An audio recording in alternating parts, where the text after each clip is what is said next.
सन 1299 ईस्वी तक जब अनातोलिया में तुर्क कबाइल के एक हुक्मरान ने एक अजीम दरख्त का ख्वाब देखा जो इससे निकलकर पूरी दुनिया को ढांप रहा था। ये हुक्मरान उस्मानी अव्वल था और उसकी जानशीनों की मदद से उन्होंने अपनी वक्त की सबसे ताकतवर मशरक़ वस्ता की सल्तनत बनाई। उस्मानी नाम उस्मान से निकला है जो उस्मान के लिए अरबी लफ्ज़ है जिस हुक्मरान के नाम पर सल्तनत उस्मानिया का ख्वाब था। हम इस अजीम सल्तनत की तारीख की अहम वाक़यात का जायज़ा लेने जा रहे हैं। उस्मानी सल्तनत की इब्तिदा उस्मानी अव्वल से होती है।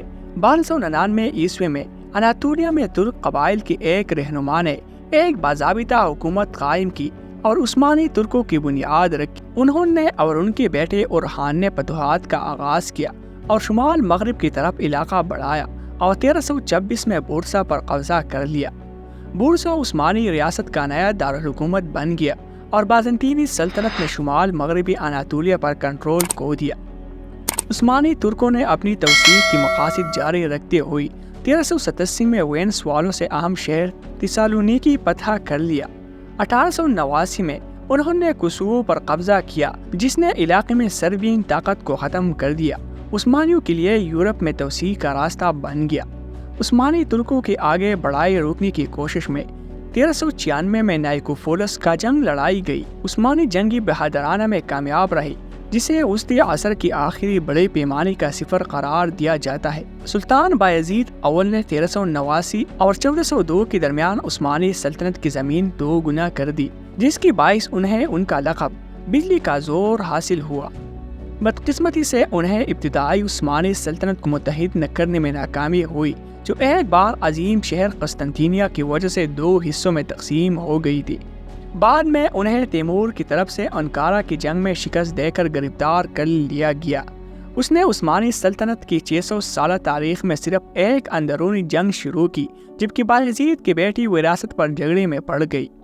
मोहम्मद अव्वल वो शख्स है जो आखिरी तौर पर उस बहरान से निकले और उस्मानी सल्तनत की ताकत बहाल की और उस्मानी इंटरगनम के नाम से जाने वाली अंदरूनी जंग का खात्मा किया। 1430 और 1450 के दरमियान मोहम्मद के बेटी मुराद दूसरा वो शख्स थे जिन्होंने अंकारा की जंग में खोई हुई ज़मीनें दोबारा हासिल की।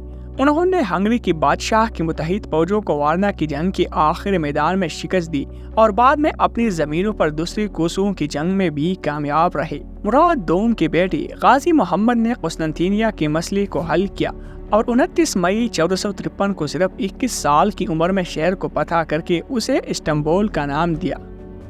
गाजी मोहम्मद ने बाद में इस शहर को उस्मानी एम्पायर का नया दारुल हुकूमत बनाया और ये शहर तिजारत और सकाफत का एक ताकतवर बैनुल अक़वामी मरकज़ बन गया। सुल्तान महमद ने 1453 से 1481 तक हुक्मरानी की और जब वह फौत हुई तो उनकी बड़े बेटे बायजीद दूसरा नया सुल्तान बने। कुस्तांतिनिया में हिसार ने उस्मानी सल्तनत की हैसियत को जनूब मशरक़ी यूरोप और मशरक़ी बहरुल अबियज़ मतसूत में आला ताकत की तौर पर दाखिल किया। अर्थोडक्स पत्रियार्क कोने विनीशिया की हुकूमत को उस्मानी हुकूमत के कबूल किया और ये उस्मानी सल्तनत की बढ़ती हुई आगाज़ का सिर्फ इब्तिदाई मरहला था। 15वीं और 16वीं सदियों के दरमियान ही उस्मानी सल्तनत ने अपनी सबसे बड़ी फतूहात और तवसियात की। सुल्तान सलीम अव्वल की हुक्मरानी में 1517 ईस्वी के दौरान उस्मानी सल्तनत ने मिस्र, शाम, अरबी और फ़लस्तीन को बहुत कम वक्त में फतह कर लिया। इन फतूहात के ज़रिए उस्मानी सल्तनत एक वस्ती मशरक़ी तिजारती जंगल बन गई जहाँ किसी को मशरिक़ या मगरिब जाने के बगैर उस्मानी सल्तनत का सामना नहीं करना पड़ा और सल्तनत बड़ी सरहदी खुश्की तिजारत रास्तों के ज़रिए यूरोप और एशिया के दरमियान रवा रहते रहे। उस्मानी बहरीन ने अहम बहरी तिजारती रास्तों को हिफाजत देने और मुख्तलिफ मुकाबले करने में बड़ा किरदार अदा किया। चूँकि ये सयाह को बहरी रास्तों में उतारते हैं उन्हें सयाहती की बड़ी आबादियों के साथ मुसावकत करना पड़ता है जो कि बहरी सियाह, बहरी इजनीन और बहरी रूम में है और हिंद महास और लाल समंदर में पुर्तगालियों के साथ। ये सुलेमानी अजीम के हुक्मरानी के दौरान था जो 1520 से 1566 ईस्वी तक हुक्मरानी की। उस्मानी सल्तनत अपनी अजमत और रियायत की अजमत की ओज पर पहुँचे।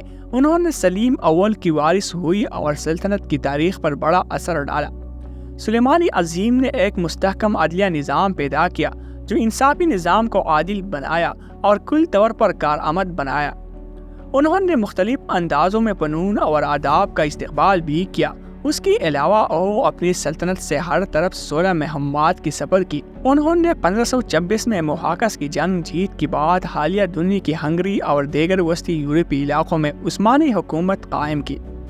انہوں نے پارسیوں سے بغداد لیا اور میانہ فرات کے قابو میں آ کر فارسی خلیج میں بحری موجودگی قائم کی۔ سلطان سلیمان عظیم کی حکمرانی کے آخر میں عثمانی سلطنت کی آبادی 1,50,00,000 تک پہنچ گئی۔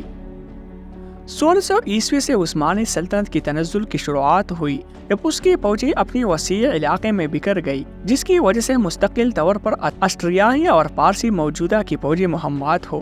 یہ تنازعات سلطنت کے وسائل اور مغازہ کی مدیریت پر بڑا اثر ڈالی، جو مغربی اور مشرقی سرحدوں پر اس کی دفاع کے نظام کو مستحکم رکھنے کے لیے کل طور پر ناممکن بنا دیا۔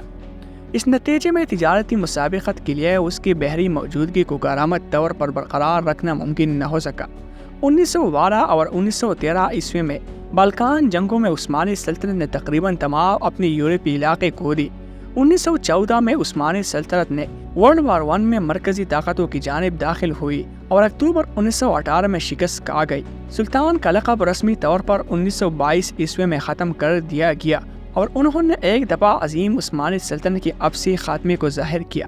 سلطنت کے باقی رہنما اکتوبر 29، 1923 عیسوی کو مصطفیٰ کمال اتاتürk کی حکومت میں ترکی کی جمہوریہ بن گئی۔ عثمانی سلطنت نے 600 سال سے زیادہ حکمرانی کے بعد ایک شاندار ورثہ چھوڑا۔ وہ ہمیشہ اپنی شاندار فوجی قابلیت اور انوویشن، نسلی مختلفیت، مذہبی رواداری اور ان کی ابھی تک قائم رہنے والے معماری کی حیرت انگیز میناروں کے لیے یاد کی جائیں گی۔